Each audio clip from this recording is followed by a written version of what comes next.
প্রিয় লক্ষ্মীপুরবাসী, আমি অ্যাডভোকেট আব্দুস সাত্তার পালোয়ান। আপনারা আজকে 40 দিনের বেশি সময় ধরে পুরো লক্ষ্মীপুরের বেশিরভাগ এলাকায় মনুষ্য সৃষ্ট বন্যায় জলাবদ্ধ অবস্থায় আছেন। অনেক এলাকার মানুষ 40 দিন হচ্ছে রান্না করা খাবার পর্যন্ত খেতে পারছে না, শুকনো খাবার খেয়ে আছে। এই যে একটা দুরবস্থা দেখে কিন্তু আপনাদের স্বার্থে নিজের পেশা, নিজের ব্যস্ততা সব ফেলে রেখে রিট করেছি উচ্চ আদালতে, যাতে প্রশাসনের সহযোগিতা হয়। আজকে জেলা প্রশাসক মহোদয়ের কাছে আমি এই হাইকোর্টের আদেশ সহ দেখা করেছি। জেলা প্রশাসক মহোদয় অনেক আন্তরিকতার সাথে বলেছেন যে তিনি অলরেডি আমাদের আদেশ পাওয়ার আগে পত্রিকার নিউজ দেখেই তিনি শুক্রবার থেকে কাজ শুরু করেছেন। কিন্তু জেলা প্রশাসনে যারা আছেন তারা তো আমাদের এই এলাকার সন্তান না, ওনারা এখানে চাকরি করছেন, আমাদের দায়িত্বশীল ব্যক্তি। ওনারা কিন্তু অলরেডি বিভিন্ন জায়গায় গিয়েছেন, আমাকে উনি ভিডিও দেখিয়েছেন। ওনারা বাঁধ তেমন দেখতে পান না, কারণ বাঁধগুলো সব পানির নিচে, জলাবদ্ধতাগুলো সব পানির নিচে।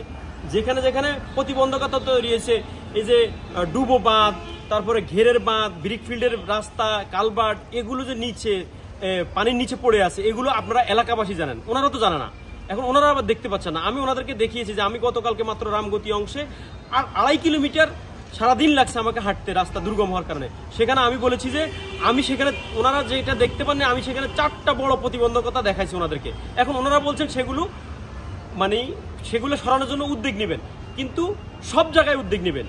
এখন ওনাদেরকে আমাদেরকে, আমরা যারা স্থানীয় আছি, আমরা দেখিয়ে দিতে হবে যে আমার এই জায়গায় ডুবো বাঁধ আছে, এই জায়গায় ডুবো রাস্তা আছে, এই জায়গায় ঘের দিয়েছে, এই জায়গায় পুকুর কেটে বাঁধ দিয়ে এই প্রতিবন্ধকতা তৈরি করেছে, পানি নামতে পারতেছে না। এই জায়গাগুলো আমরা ওনাদেরকে দেখিয়ে দিতে হবে। তো আপনি তো কার কাছে যাবেন, কাকে দেখাবেন? আপনি যদি আমাকে জানান এই বার্তার মাধ্যমে, আমি কমেন্টের নিচে আমার হোয়াটসঅ্যাপ নাম্বার, মোবাইল নাম্বার দিয়ে দিচ্ছি। আমি এলাকায় আছি, আমি কয়েকটা দিন আমার সব ফেলে রেখে আমি এলাকায় আপনাদের সাথে থাকতে চাই। আমার এলাকাকে নদী বন্যামুক্ত করতে চাই স্থায়ীভাবে, যাতে এইরকম ভোগান্তিতে না পড়ে। আমি আপনাদের সবার সহযোগিতা চাই। বুলুয়া নদীর তীরের বাসিন্দা সহ লক্ষ্মীপুরের যতগুলো খাল আছে, যার দৃষ্টিতে যেখানে প্রতিবন্ধকতা পানির নিচে আছে, এগুলো সচিত্র ছবি এবং তথ্য আমাকে লোকেশন দিয়ে আমাকে হোয়াটসঅ্যাপ এবং কমেন্টে জানান। আমি তদন্তকারী কর্মকর্তা এবং প্রশাসনের সবার সাথে সমন্বয় করে সেই জায়গাগুলোতে আমরা সবাই মিলে উপস্থিত থাকব। প্রশাসন সেগুলো গিয়ে থাকবে, প্রশাসনের সহযোগিতায় আমরা সবাই মিলে স্বেচ্ছাশ্রমের ভিত্তিতে আমরা এগুলোকে রিমুভ করব। প্রশাসনে এত লোক নাই যে আপনার এই এতগুলো বাঁধটা এগুলো রিমুভ করে ফেলবে দিনের দিন। হাইকোর্ট 48 ঘন্টার আদেশ দিয়েছেন শুরু করতে তদন্ত, এগুলো সময় সাপেক্ষে। কিন্তু আপনারা যদি দয়া করে সবাই এগিয়ে আসেন, আমার সাথে কাঁধে কাঁধ মিলিয়ে, আমার রাজনৈতিক শক্তি নাই, ক্ষমতা নাই যে ডাক দিলে লাখো লোক চলে আসবে, এই নাই, অর্থও নাই আমার কাছে যে আমি লাখ লাখ টাকা দিয়ে শ্রমিক ভাড়া করব। কিন্তু আমার হৃদয়টা আপনাদের জন্য যে কোনো মূল্যে আপনাদেরকে বন্যামুক্ত করা, খালগুলোকে অপশক্তির হাত থেকে দখলমুক্ত করা। যদি আপনারা আমার সাথে সহযোগিতা করেন, আমাকে সবাই নাম্বার দেন, কমেন্টসে তথ্যগুলো দেন, ছবিগুলো দেন, হোয়াটসঅ্যাপে জানান, আমি সেই লোকেশনগুলোতে যাব।